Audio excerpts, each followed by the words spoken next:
बातें तो बहुत सी हैं, लेकिन एक और इम्पॉर्टेंट इंटरेस्टिंग बात यह है कि पाक बहरिया मुल्की समुंदरी दिफा और कौमी मफादात के तहफ़्फ़ुज़ के लिए हमेशा से ही पुरअज़्म है। गुज़श्ता माह पाक बहरिया की मेज़बानी में कराची में बहरी मशक़ें अमन 2025 और अमन डायलॉग हुआ, जिसमें हमने बात भी की थी यहाँ पे इसी प्लेटफॉर्म में, जिसमें सऊदी अरब, बरतानिया, कनाडा, UAE, बांग्लादेश समेत 60 ममालिक शरीक हुए थे। और इस सिलसिले में सी गार्ड मशक़ें भी अब हो रही हैं। अब ये सी गार्ड मशक़ें क्या हैं, ये कितनी डिफरेंट हैं फ्राम द अमन मशक़ें, ये जानने के लिए हमारे साथ मौजूद हैं लेफ्टिनेंट कमांडर साद इरफान साहब। शुक्रिया लेफ्टिनेंट कमांडर साद साहब। बताएंगे, हमें समझाएंगे। हमने अमन पे बात की थी, उसमें ज़ाहिर है मल्टीपल कंट्रीज़ वर इन्वॉल्व, 60 कंट्रीज़ ऑल टुगेदर। ये सी गार्ड मशक़ों से हम क्या समझें? First of all, thank you very much for having me. Pakistan Navy conducts a number of exercises. It's a regular feature. और ये जो एक्सरसाइजेज होती हैं ये पीस टाइम में एक अपॉर्चुनिटी प्रोवाइड करती हैं कि आपकी जो एग्जिस्टिंग SOPs हैं, बैटल प्रोसीजर्स हैं, आप उसको रिफ़ाइन कर सकें, एवेल्यूएट कर सकें, और with the passage of time उसकी जो शॉर्ट कमिंग्स हैं वो आप कोप अप कर सकें या इम्प्रूव कर सकें। जब हम बात करते हैं एक्सरसाइज अमन की, तो एक्सरसाइज अमन के अंदर इंटरनेशनल स्टेक होल्डर्स इन्वॉल्व होते हैं। फॉर एग्जांपल रीजनल और एक्स्ट्रा रीजनल नेवीज़। जैसा कि आपने कहा कि last time 60 countries participated in Aman exercise with the intention to enhance maritime security, fight against maritime terrorism, और एक दूसरे के साथ एक्शनेबल इंफॉर्मेशन शेयर कर सकें। इस एक्सरसाइज का जो मोटो था that is together for peace. जब हम बात करते हैं एक्सरसाइज सी गार्ड की, why it is different from other exercise, Pakistan navy ने नेशनल लेवल पर एक इनिशिएटिव लिया जिसमें पाकिस्तान नेवी के रेगुलर यूनिट्स के अलावा more than 50 national stake holders को इन्वॉल्व किया। Like what? हाँ, ये जो नेशनल स्टेक होल्डर्स जिनको इन्वॉल्व किया, they are somehow linked with maritime safety and security. सही है। फॉर एग्जांपल, आपकी जो all 3 port authorities, customs, FIA, ANF, fishery, law enforcement agencies, Pakistan maritime security agency, coast guard, Pakistan navy itself is a biggest stake holder. तो इसमें इनकी क्या training होती है इनसे एसोसिएटेड लोगों की, या एक मरबूत हिकमत अमली बनाते हैं आप सब लोग बैठ के? Yes, exactly. जब ये सारे स्टेक होल्डर्स अपने मैन पावर एसेट्स प्लेटफॉर्म के साथ इस एक्सरसाइज में पार्टिसिपेट करते हैं, तो आप एक दूसरे के जो रिस्पॉन्सेज हैं उसको एवेल्यूएट करते हैं, एक दूसरे की स्ट्रेंथ और वीकनेसेस आइडेंटिफाई करते हैं। जहाँ पे सिनर्जेटिक रिस्पॉन्स जनरेट होना है उसको आप रिहर्स करते हैं, और जहाँ पे डुप्लीकेशन ऑफ एफर्ट्स हैं आप उसको रिड्यूस करते हैं।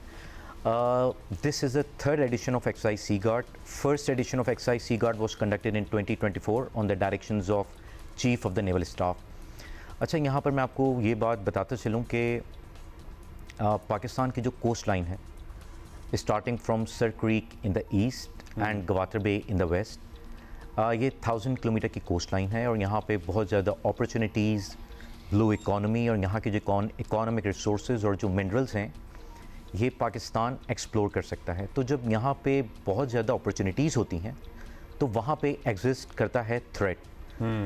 तो इस थ्रेट को मिटिगेट करने के लिए ये एक्सरसाइज इस तरीके से प्लान की गई है कि आपके जितने भी नेशनल स्टेक होल्डर्स हैं, whether they are poised in Gwadar, Karachi, Pasni, Jiwani, Ormara, इनको इस तरह इंगेज करें कि near to real time threats को आप सिमुलेट करते हैं, उस पर सबके एक्शंस को आप इवेल्यूएट करते हैं, जो डुप्लीकेशन ऑफ एफर्ट्स हैं उनको आप मिनिमाइज़ करते हैं, और एक सिनर्जेटिक रिस्पॉन्स जनरेट होते हैं। तो इससे फ़ायदा ये होता है कि जितने भी स्टेक होल्डर्स हैं they are prepared to mitigate any maritime threat, और अगर कोई भी कॉन्टीजेंसी हो तो वो इसको अवॉइड कर सकते हैं। अच्छा, एक तो ज़ाहिर है हम थ्रेट के लिए तैयार रहते हैं जो हमारा बैरूनी दुश्मन है, एक we are also at war within, और हमारा अंदरूनी भी दुश्मन है। और जिस साहिली पट्टी की आपने बात की, बड़े वल्नरेबल इलाके हैं ये, और हमने देखा है जो हो रहा है गुज़श्ता 24-48 घंटों में जो ख़बरें आ रही हैं।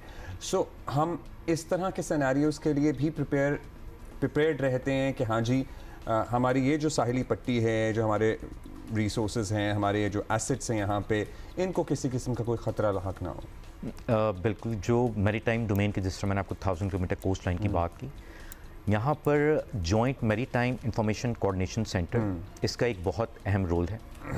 ये 2013 में इस्टेब्लिश हुआ with the approval of ministry of defence.